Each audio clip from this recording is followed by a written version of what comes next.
वरना अपनी जबान बंद रखे। सरेआम हैक करके दिखाएंगे किस तरह से तुम उसकी प्रोग्रामिंग करते हो, सेटिंग करते हो, इस पूरी दुनिया को दिखाएंगे हम। कि सील करके देश के 50 जगह पर लाइव सबके सामने, मीडिया के सामने दुनिया को दिखाएंगे कि कैसे हैक होती है, कैसे इसकी प्रोग्रामिंग होती है और कैसे मोदी जी बार बार जीत जाते हैं। अगर इस ईवीएम से निजात दिलाने के लिए, इस मोदी सत्ता से निजात दिलाने के लिए हम सारे के सारे लोग बलिदान भी हो जाएं, हमारी कुर्बानी भी हो जाए, कोई दिक्कत नहीं। 2024 का लोकसभा चुनाव किसी भी कीमत पर मोदी जी भी सुन लो, इलेक्शन कमीशन भी सुन ले, होने नहीं देंगे ईवीएम से। चुनाव होगा 2024 का तो केवल और केवल बैलेट पेपर से होगा, इसके अलावा चुनाव होगा नहीं। 3 महीने बचा है चुनाव में, तो क्या लग रहा है 3 महीने के अंदर हट पाएगा? 3 मिनट के अंदर हट जाएगा। जनता चाहेगी तो 3 मिनट के अंदर हट जाएगा। ईवीएम पे पूरी दुनिया को भरोसा नहीं है और मोदी जी के ऊपर पूरे देश के लोगों को भरोसा नहीं है। आज का जो ये हालात नजर आ रहे हैं, इससे हमें ऐसा लग रहा है कि इलेक्शन कमीशन को भी मोदी जी ने और अमित शाह साहब ने कहीं बंदी तो नहीं बना रखा। इरादे हमारे बुलंद है हमेशा की तरह, जो कहा है वो करके दिखाएंगे। अगर सरकार डर गई है तो रोक ले, हमें मार दे गोली, हमें क्या चिंता वाली बात है। हमारे इरादे तो हमारे और सबूत हमारे पास है, तभी तो कह रहे हैं उन्हें दिखाओ, हम पूरी दुनिया को दिखाएंगे।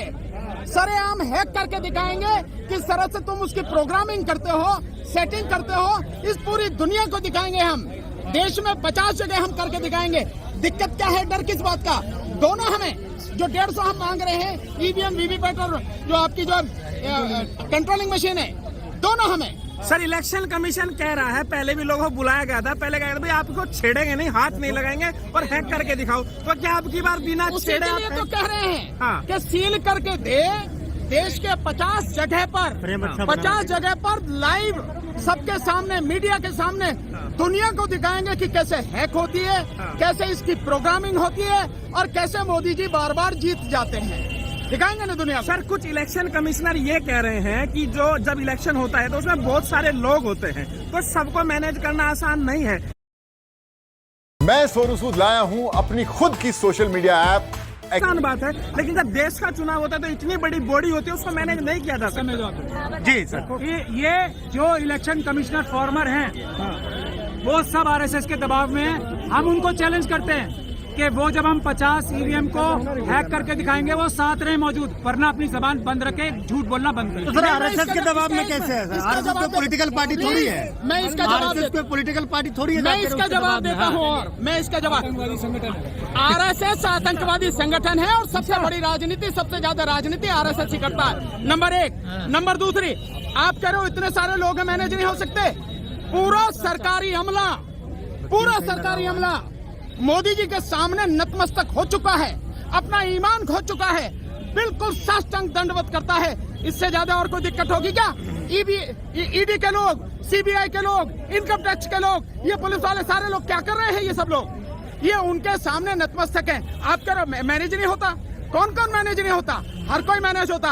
अगर एक भी व्यक्ति ईमानदार होता, एक भी संस्था ईमानदार होती तो वो निष्पक्ष चुनाव कराती। इलेक्शन कमीशन निष्पक्ष होता तो स्वतंत्र, पारदर्शी और निष्पक्ष चुनाव कराए ना। लेकिन सवाल ये है सर, एक मिनट, सवाल लीजिएगा। सवाल ये है कि जो बड़ी पॉलिटिकल पार्टी है वो विरोध क्यों नहीं कर रहे? ना तो कभी नीतीश कुमार को देखा, ना राहुल गांधी को देखा, ना मायावती को देखा। अरे इस देश की जनता से बड़ा कोई होता है क्या? इस देश की जनता सबसे बड़ी है, सबसे पहले है, सबसे ऊपर है। इससे बड़ा कोई विपक्ष नहीं है। और बावजूद उसके आप कह रहे हैं कि बड़ी पॉलिटिकल पार्टियां नहीं कहती। इंडिया गठबंधन में जितनी भी 28 पार्टियां हैं, उन्होंने इलेक्शन कमीशन को लेटर लिखा नहीं लिखा कि जो वीवीपैट है, उस वीवीपैट में जो पर्ची है, वो पर्ची आप वोटर को दो और उसको उसमें डालने दो एक बॉक्स में, और उनकी 100% यानी 100% उसकी पर्ची की गिनती कराओ, क्योंकि वोट वही है। तो पॉलिटिकल पार्टियां कैसे नहीं बोल रही हैं? बोल रही हैं पॉलिटिकल पार्टियां। और यही नहीं, सिविल सोसाइटी के लोग बोल रहे हैं।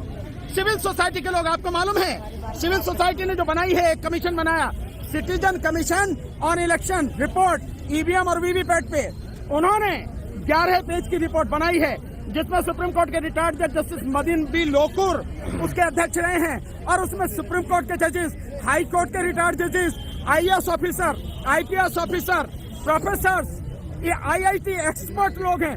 उनकी पूरी रिपोर्ट है, निकाल के पढ़ो ना, उस पर नेट पर हासिल है। उन सब ने 6,500 लोगों ने 6,500 लोगों ने साइन करके इलेक्शन कमीशन को दी है। इलेक्शन कमीशन को लोगों को भी बुलाया, एक आदमी इलेक्शन कमीशन से आया, बाकी कोई नहीं आया। और वो रिपोर्ट जो है उस पे संज्ञान लेने को तैयार नहीं है इलेक्शन कमीशन। सिटीजन कमीशन के जो लोग हैं, जो सिविल सोसाइटी के लोग हैं, उनसे मिलने को तैयार नहीं है। तो जो सिविल सोसाइटी के लोग हैं, जो आम जनता है, जो पॉलिटिकल पार्टियां हैं, सभी इस आवाज को उठा रही है, लेकिन इलेक्शन कमीशन बड़ी हठधर्मिता पर अड़ा हुआ है। एक मिनट में ये और आपको बता दूं, आज का जो ये हालात नजर आ रहे हैं, इससे हमें ऐसा लग रहा है कि इलेक्शन कमीशन को भी मोदी जी ने और अमित शाह साहब ने कहीं बंदी तो नहीं बना रखा। वो हो सकता है मिलना चाह रहे हो इंडिया गठबंधन के लोगों से भी, वो हो सकता है सिविल सोसाइटी के जो भी सिटीजन कमीशन जो बनी है मदन बी लोकुर साहब के सामने जो एक रिपोर्ट आई है, उनसे भी मिलना चाह रहे हो। लेकिन ईडी, सीबीआई, एनकाउंटर और पता नहीं कौन कौन से जज लोया के डर दिखा के इलेक्शन कमीशन को भी डरा रखा हो सकता है। आज ये बात साफ हो रही है कि इसी तरीके से जैसे हमें यहाँ पुलिस से दबाव बनाया जा रहा है, इलेक्शन कमीशन के ऊपर भी तो कहीं दबाव नहीं बना रखा अमित शाह साहब ने, मोदी जी ने। इस बात का भी आज खुला नहीं है, हमें दोनों पे नहीं है, दोनों पे ही नहीं है। ईवीएम पे देखिए, ईवीएम पे पूरी दुनिया को भरोसा नहीं है और मोदी जी के ऊपर पूरे देश के लोगों को भरोसा नहीं है। अब आप बताइए क्या बात चाहते हैं सर? 3 महीने बचा है चुनाव में, तो क्या लग रहा है 3 महीने के अंदर हट पाएगा? 3 मिनट के अंदर हट जाएगा। जनता चाहेगी तो 3 मिनट के अंदर हट जाएगा। पार्लियामेंट का सेशन कराया था ना, स्पेशल पार्लियामेंट का सेशन हुआ था ना नई पार्लियामेंट के लिए। कितनी देर लगती है? एक सेशन बुलाएं, थोड़ा सा ही तो अमेंडमेंट लाना है लॉ में, वो कर दें। और अमित शाह साहब तो कह रहे हैं अभी ट्रांसपोर्टर्स को बेवकूफ नहीं बनाया उन्होंने, कि हम जो राष्ट्रपति महोदय ने कानून पास कर दिया है उसको नोटिफाई करने से पहले उसमें चेंज ला देंगे। यही कह के तो ट्रांसपोर्टर्स को बेवकूफ बनाया। बांग्लादेश में चुनाव हो रहा है, बांग्लादेश की बात तो बाद में करूंगा। ट्रांसपोर्टर्स वो आरोप लगा रहे हैं कि ट्रांसपोर्टर्स को बेवकूफ यही तो कह के बनाया है कि हमने जो पार्लियामेंट में लॉ पास हुआ है, प्रेसिडेंट साहिबा ने जिसपे मोहर लगा दी है, नोटिफाई करने से पहले हम उनसे बात करके उसको चेंज कर देंगे। तो ऐसा तो बेवकूफ बनाने का काम करते हैं। अब बताइए बांग्लादेश का। वहाँ पर विपक्ष आरोप लगा रहा है कि धांधली हो रही है और हम बाइकआउट करें, तो विपक्ष ने बाइकआउट कर दिया चुनाव का। तो अगर ईवीएम से चुनाव होता है तो क्या आप अपील करेंगे कि बाइकआउट किया जाए? हम होने क्यों देंगे? भानु जी ने भी और हमने बताया नहीं है, हम ईवीएम से चुनाव होने क्यों देंगे? देश की जनता ईवीएम से चुनाव होने क्यों देगी? नहीं होने देगी। आप इतना नाउम्मीदी ना रखें। आज तो ये बात साफ होगी ना कि इलेक्शन कमीशन हमसे मिलना चाहता है, पुलिस हमें रोकना चाहती है। आज तो ये भी बात साफ निकल के एसीडेट करना है। मुझसे नहीं डरते, क्या बात कर रहे हो आप? अमित शाह साहब मुझसे डरेंगे? मुझसे डरेंगे? वो मुझे मरवाने के लिए कोशिश कर रहे हैं, मुझे अरेस्ट करने को डरते नहीं है। वो डरते हैं देश की जनता से, वो डरते हैं देश के बाबा साहब के संविधान से। कह रहे हैं ईवीएम से चुनाव नहीं होने देंगे। 8 लाख मशीनों का, नई मशीनों का ऑर्डर कराया इलेक्शन कमीशन ऑफ इंडिया ने।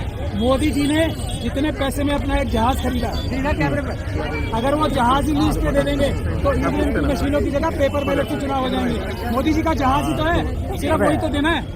इतना पैसा नहीं लगना है पेपर बैलेट से चुनाव कराने में या वीवीपैट से चुनाव कराने में, इतना पैसा नहीं लगना है। मोदी जी का जहाज जाएगा बस थोड़ी देर के।